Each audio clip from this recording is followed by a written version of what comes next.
The busy man's reset. So I've created this resource as if someone just came in my gym and just said to me, Russ, listen, 10 or 15 minutes, just fucking give me all the key information that I need to know in order to get this next 5-10 kilos off, get stronger, feel better about myself, okay? So I'm Russ Meadows, 45 years old. I'm a married dad of 2, okay? But I'm also a business owner. I've been a business owner for 23 years.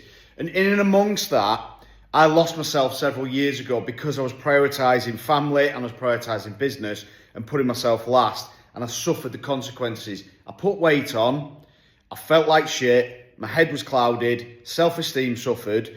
And what got me out of that rut was initially joining a male-only programme.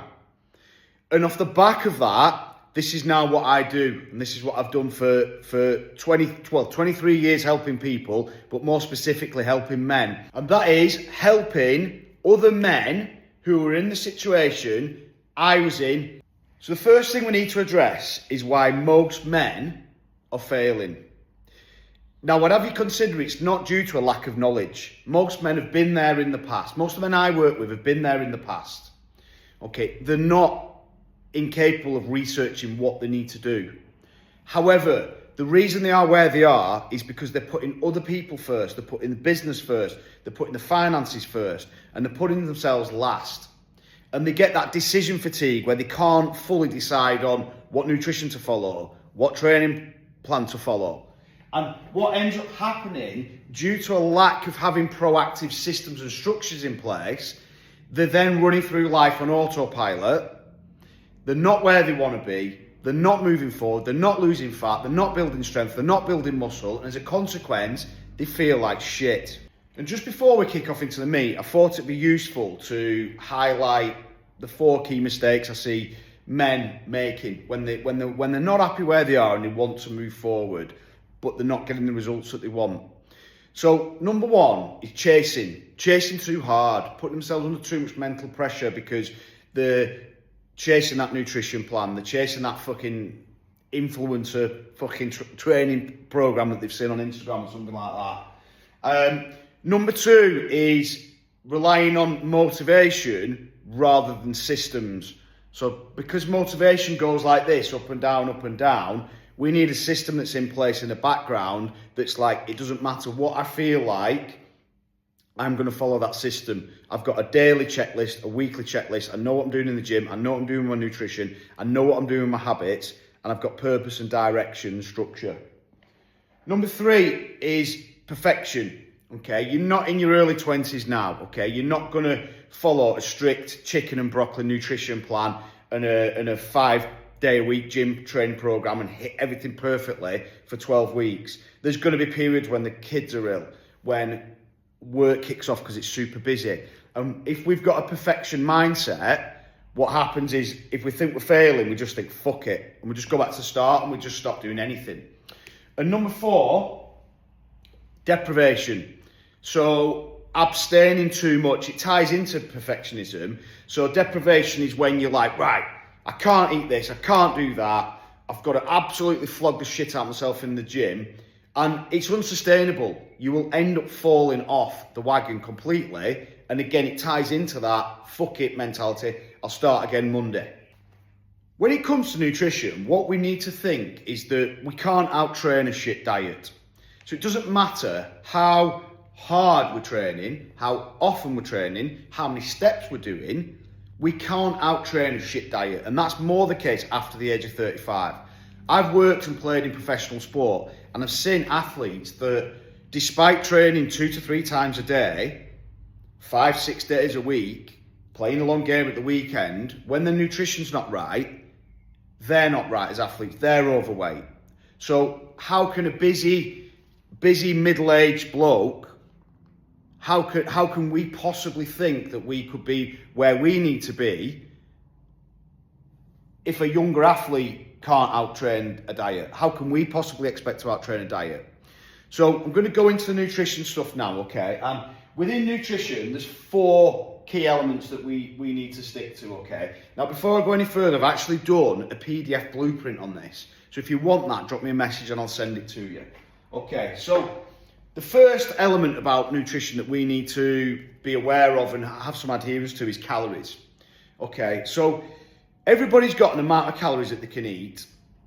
That if this midline number, if we hit that number, will stay the same. We'll have the same amount of muscle and the same amount of body fat. If we go above that number, we'll gain body fat. And if we go below that number, we'll lose fat. So this is a deficit, this is maintenance, this is a surplus. And this is the science, okay? We try not to get too much into science because it bores people, but there's a certain element that needs putting across to people. So let's just say that somebody eats McDonald's, but they're eating McDonald's completely and they're in a calorie deficit. They're going to lose weight. They're not going to be healthy, but they'll lose weight. By the same token, if someone's in a surplus and they're eating above that number and it's chicken and broccoli, they'll gain weight. Therefore, it's possible, very possible, and people do this, to gain weight off eating healthy foods and to lose weight eating unhealthy foods. Fucking crazy, but that's the science. So the first thing we need to do is work out your numbers. Now, we can do this really, really easily and simply, okay? So you're going to take your weight in kilos and you're going to multiply it by between 22 and 26. Don't overthink it. If you're not very active, 22. If you're quite active, 26. So let's take a 90 kilo bloke, for example. Okay, that's going to put them in a calorie range of between 2,000 and 2,350. Okay, for all intents and purposes, just pick that middle number and go for it. And we can adjust further down the line. The second thing we need to pay attention to is our protein intake. And why? When we are trying to lose weight, if we're not eating enough protein, so look at the McDonald's example, what happens is we lose muscle tissue and fat, and we just end up looking like a smaller version of what we already are, which is not what we want at all. Now, further to that, if we eat enough protein, we will build muscle when we're training, and we won't lose muscle. And what that looks like is how all blokes want to look. When we've got a t-shirt on, we've got a bit of size on our shoulders, you can see our chest coming through, traps, arms, it gives us that shape. So a quick way to work out your protein target would be to take your weight in kilos and multiply it by 2. So again, a 90 kilo bloke wants to eat 180 grams of protein per day. Now, if you're a long way off where you want to be in terms of like you've got weight to lose, just do that off your goal weight. So if you're 110 kilos and in your head you think you want to get to 90, just do it off 90, not 110. The third thing when it comes to nutrition, super important, really, really important, is once you've got the other two elements right, the calories and the protein, weekend control and emotional eating. Now, the biggest thing with this sounds simplistic, but it's not. Having a plan. So for the weekend, just having a plan, because what happens is we finish work, we think, fuck it, we hit the unwind button, we hit the relax button, and before we know it, our kind of goal of maybe having 2,400 calories a day can easily spiral into 3,500, 4,000, 5,000, especially when you start chucking in chocolate, crisps, takeaways, booze. So having that plan that all right, this is my breakfast, this is my dinner, this is my tea, these are my snacks. But at the same time, allowing yourself something where you can relax a bit at the weekend. So it might be that you enjoy a fry-up breakfast that you don't normally have in the week, or it might be a takeaway or some chips or something like that. And it's just building that into it so that you can sustain this nutrition. We don't just want to do this for 8 weeks, 12 weeks, and then you go back to where you are now.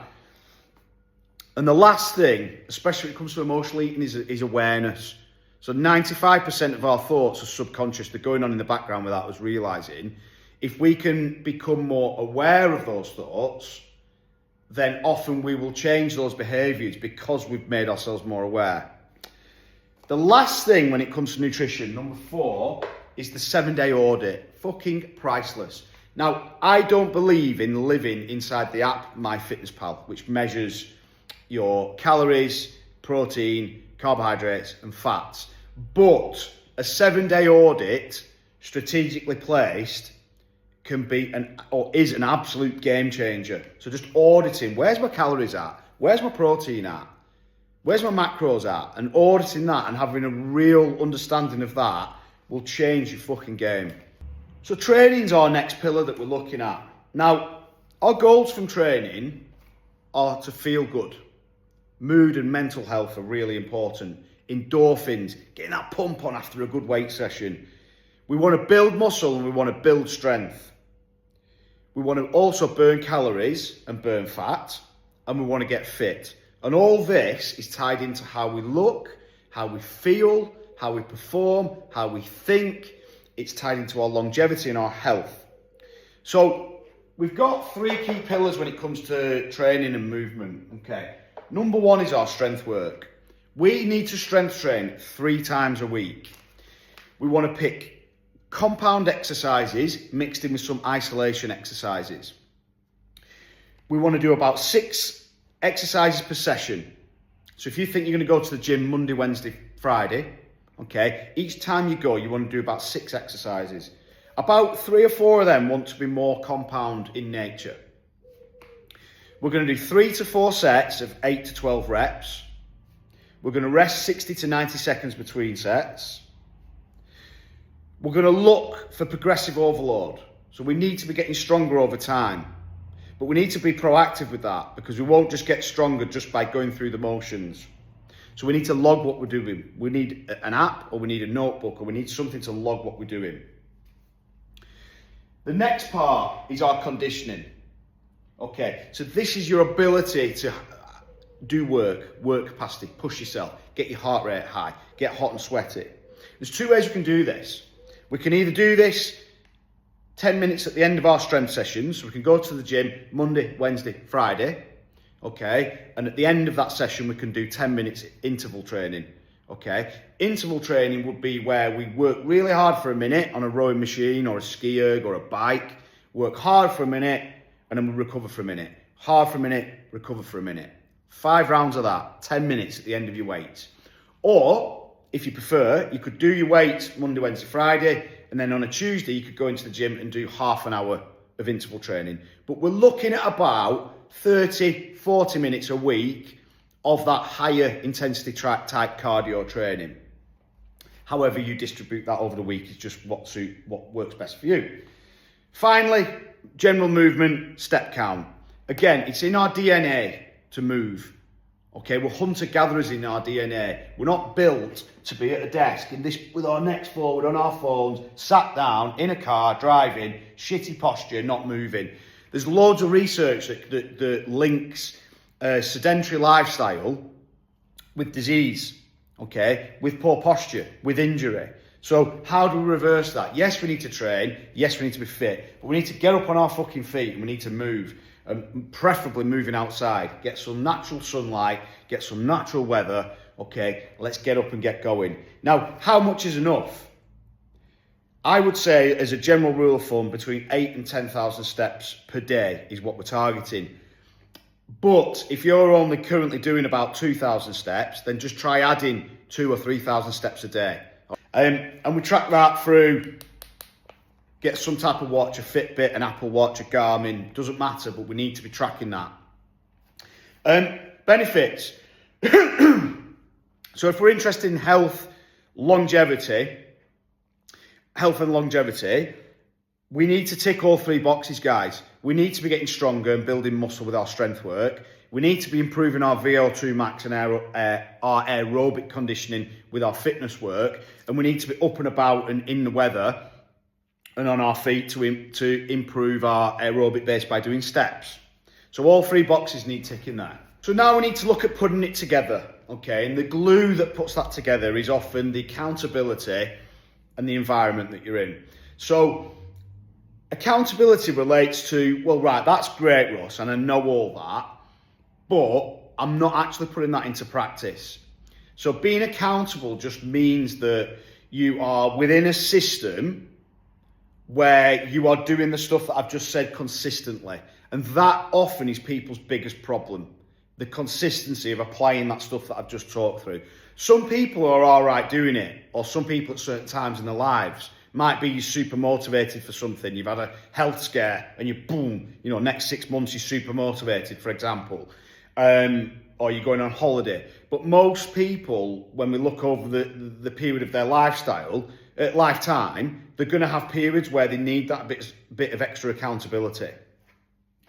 So accountability is having a system that means that you do what you said you're going to do, and you do what you know that you're meant to be doing to get the results that you want.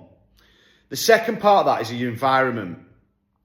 Now, for my online clients, the environment is often the connection with me and also being in a community group where there's other people doing it. Because what you need to consider about with environments is that we're all in a lot of environments that are not good for our results. I'm not saying that people don't care for us, but for example, people's missus might overfeed them. They might go, oh, you've had an hard day at work, here's a couple of cans, or here's some extra cake, or get that extra portion on. Like, it's not because they don't care for you. Like, that's their nurturing role, all right?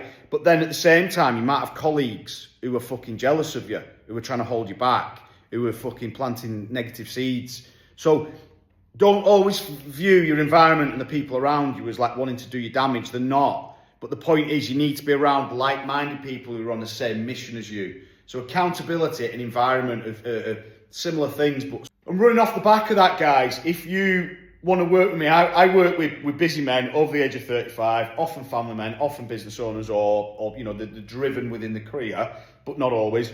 But first and foremost, they want to lose body fat, okay, get stronger, get fitter, get healthier, and fucking feel better about themselves. I don't always have places on my program. So the best thing to do, reach out, drop me a message, find me on social media, Russ Meadows, Instagram's Russ_Meadows, Facebook, Russ Meadows. Find me on there, let me know that you've seen this video, and then drop me a message and we'll connect from there and have a chat.